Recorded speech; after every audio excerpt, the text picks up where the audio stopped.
So here we are, the end of the second Lean IT Summit in Paris, 2012. Many familiar faces this year. We all were getting to know each other last year. And I'd like to say that there have been a lot of new relationships that have formed in the last year.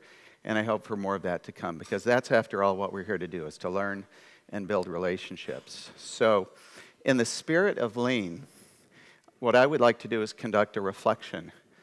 So I'd like to borrow a phrase from Dan and ask, so what? What does this really matter? Why are we here? And I'd like to take that in 3 steps. Why is it important? What is it really? And talk a little bit about some success factors. And I want to try as best I can to correlate these observations with what we've heard during the last 2 days. First of all, why is it important? Well, enterprise IT, as we know, is a lot of things. It's fast, it's out of control, mobility is going crazy, there's a lot of disruption. Most of all, it's uncertain. How do you plan? How do you invest? How do you keep up? Hopefully stay ahead. With that, let's move to the next topic. We've discussed why it's important. Technology is moving so quickly. There are so many reasons we need to get ahead of it. Now, what is this thing we call Lean IT, really? Well, we've been talking about IT business alignment and customer focus for as long as there have been computers. Literally, as long as there have been computers. And it seems like we haven't figured this one out yet. So in the old definition of insanity, if the thing we keep trying doesn't work, maybe we ought to try something else. And I'm here to suggest that the one singular profound message that Lean thinking brings that is new to this challenge, it is the relationship between business and IT. You heard it today from several speakers that IT and the business are one. Well, that's easy to say, but how do you do it? Remember, you can't change culture unless you address the behavior. Culture is an outcome. Behavior is the way we create those outcomes. So how do we do this? How do we act in an aligned way? Well, first of all, every time I hear somebody say, let's align IT and the business, that presumes that IT is a thing in the first place, when we all know IT is not a thing. It is a community of communities. There are architects, there are BI and analyst specialists, there are business analysts and developers and testers and operations people and the folks who govern it and manage the projects. And every one of those disciplines, they have degrees and certifications, they have their own conferences, and guess what? They're all competing for a limited budget. So in some cases they're cooperating, but we can certainly create conditions where they compete. So my contention is, before we align IT with a business, we need to align and integrate IT with itself. And I think that's a lot. That's the inward-facing aspect of what we're here to do, is to find out how we all work better together. Then we can reach out and say, okay, we've figured it out here now. Let's reach out and let's work with you. So finally, the third step and the last step. What are the success factors? I almost thought about calling this the 7 success factors, and then I came up with an 8th one. So I almost called it the 8 success factors, and then I thought, the moment I put a number on this, it's like these are the 8 success factors, and that's silly. These are the ones that are on my mind right now, that are supported by what I've heard here in the last 2 days. And so let's have some fun with these. Thanks to Dan Jones, who helped us right up front. Remember, we don't focus on cost reduction. And isn't that what everybody is focused on in the last 4 years? And I like to say, I can guarantee you can lose a pound of weight. I absolutely guarantee. I'll bet you any amount of money. If you want to lose a pound, you give a pound of blood. Guaranteed. It works every time.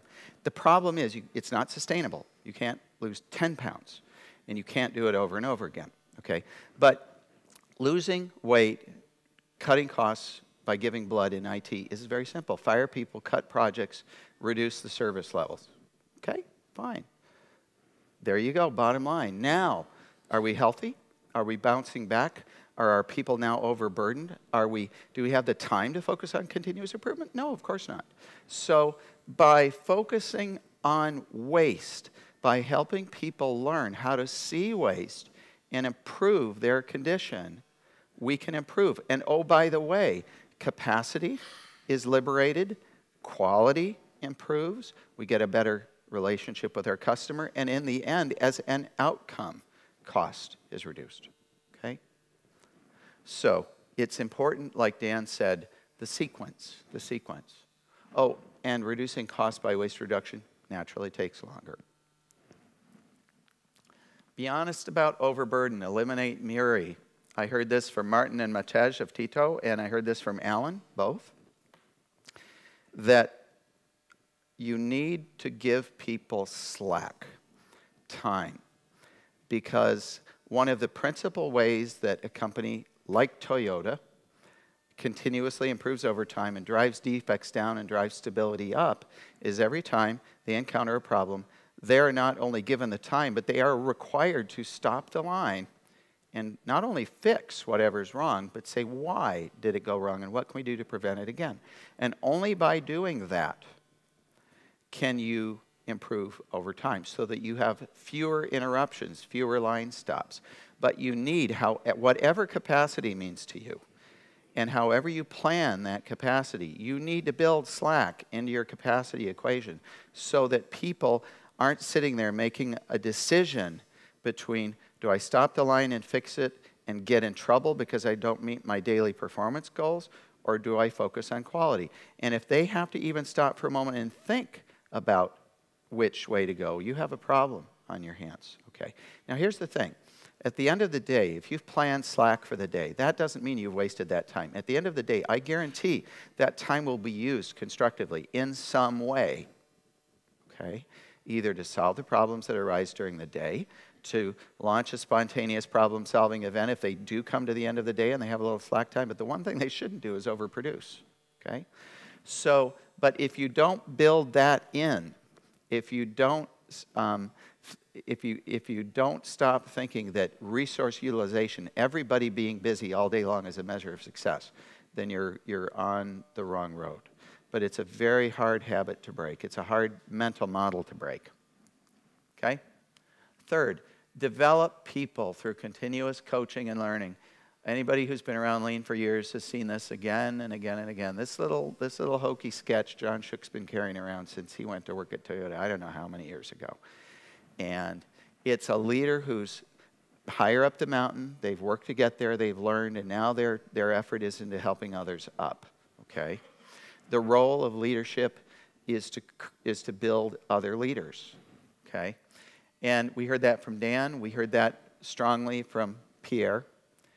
And if I had to pick one, I would say this is the fundamental message, because it is about learning and it is about coaching and helping people learn.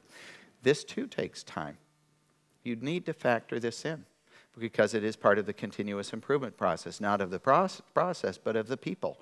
It's the develop people before you develop cars, develop people before you develop software. This takes a deliberate and intentional and sustained investment in time, and it needs to be factored into your, whatever goes on in your mind when you hear the word capacity, you need to be thinking of this, because it will not happen on its own. It will be squeezed out by more urgent things, but not more important things. Then there's the need to know your value streams and own them. We're back to the second principle from Lean Thinking, Dan Jones. These are fractal patterns. Thank you, Charlie. We saw a great example of Klaus today. Suddenly, Klaus, I don't know where you are. Well, when Klaus put up the slide on his value streams, cameras came out, including Pierre, I noticed. There was a real interest in what a real definition of value streams looks like in a very simple way. And certainly there are layers and layers and layers of depth below that. And then Charlie, this is how we met years ago, talking on this very subject. What are value streams? Well, if you cannot define value streams, you don't know who owns them. What does ownership mean? Well, we learned it's accountability, it's influence, but it's not formal responsibility. And that's something that is uncommon in the mental model of the Western manager. But it's essential for orchestrating value streams. Remember the picture of the orchestra conductor that Michael Ballet shared with us. That's the role. He called it a chief engineer. Okay. Keep it simple. If this makes you feel at home, you know who you are. I saw one of these just 2 days ago, and it looked much like this. Many CIOs that I speak with, especially the larger companies, have two very deliberate strategic objectives. One is application rationalization, reducing the number of applications they have in their portfolio, 20, 30, 40%, because many companies have reached a tipping point. Their application, their integration, their data model is so fragile that they've reached a tipping point where they know they can't keep pushing it and they need to start backing up. But this is something, there are trade-offs, and this is not a decision IT can make alone. The IT organization who understands how this convoluted mess happened in the first place needs to help the business make prioritization decisions on what we back off, which leads to the second priority I'm seeing more and more on CIOs' lists, which is targeted technical debt reduction. Reduce technical debt by 10%, reduce technical debt by 15%. Let's not start by asking how do you measure technical debt. There's a good question. Like Takashi said, you start with 3 True North goals. Later, you figure out how to measure quality. But first of all, you say, let's improve quality. Well, let's reduce technical debt because it is eating away. It is caustic, okay? And the worst part about it is we don't know it's there. We've become accustomed to it. It is slowing us down. And so the question, if that's a True North objective, how do we measure it? And then, by IT and the business working together in process improvement, we prevent something like this from ever happening again. We do our darndest because this is waste on all levels. So keep it simple. I like one of the principles that seems to get lost in the Agile Manifesto, which is when you talk to someone who truly gets the spirit of Agile, when they show up in the room, people say, oh, there's the software guy or lady. They're here to help us. They're here to solve our problems by writing more software. The Agile person will say, no, I'm here to prevent more software from being written. I'm here to help you simplify your process. And if, when you have done that to the fullest extent you can, and you know the process, then you can very specifically say, little technology intervention is needed, and we'll do it quickly. And you'll be using it within a week or 2 or a month. But so it's the Agile mentality to write less code rather than write more code faster, okay? And in a lot of Agile teams, I think that idea has been lost. That notion has been forgotten. Make it visual. Visual needs to instruct behavior. It needs to inform you. If you're about to hit a wall, it would be nice to know you're about to hit a wall so you can do something about it. And there's so much talk nowadays about Obeya, and it's wonderful that you came here today, Takashi, that I think a lot of people are just in the experimentation about Obeya right now. Obeya means so many different things to so many different people. As long as it means getting a PDCA cycle up on a wall so that people are engaged and are able to identify and solve problems, whatever they think Obeya is, that's fine with me. You might not agree with me on that, but it's make it visual. Help the problems speak to us in a structured way, in a sustainable way. And that's one thing that I find so powerful about Kanban in software teams, in IT operations, in any office process, is the moment you grab the butcher paper and the sticky notes and you get a team of people together. I don't care what they're doing. They may be a loan processing team or a claims processing team in financial services. The moment they can put sticky notes up and visualize demand and work in process and problems and velocity, you have given them the ability to see where their problems are, and you have given them the gift of being able to help them solve their problems. Until then, it's just a jumble in their heads. And it's up to us to help them see through that jumble. And that's, in my opinion, the magic of Kanban, just as a general visualization technique. Customer value. I love this quote. Think backward from customer value, not forward from IT capabilities. I don't know that there's anything more I could say about this. other than to read Terry Leahy's book. Until you really know what it's like to be a customer of yourself. All you have in your head is a hypothesis. You think you know what it's like to be a customer. You need to go experience that. And lastly, embrace uncertainty.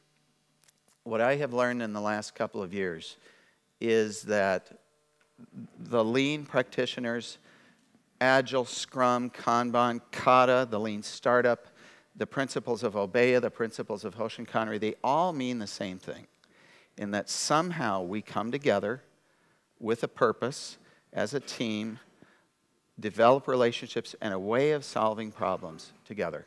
And call it what you will, but what I see out there is a community forming. And that's, I think, the real mission that we're on, all of us. So with that, I want to thank Marie Pia and the Lean Institute France for all of your efforts, everything that you've put into this, and all of the speakers and all of you for being here. I would like you all to go away, reflect, share, educate, learn, show these videos to your friends, tweet, blog, do whatever you will, carrier pigeon, and get the word out, and hopefully we'll see you all here again next year. Thank you.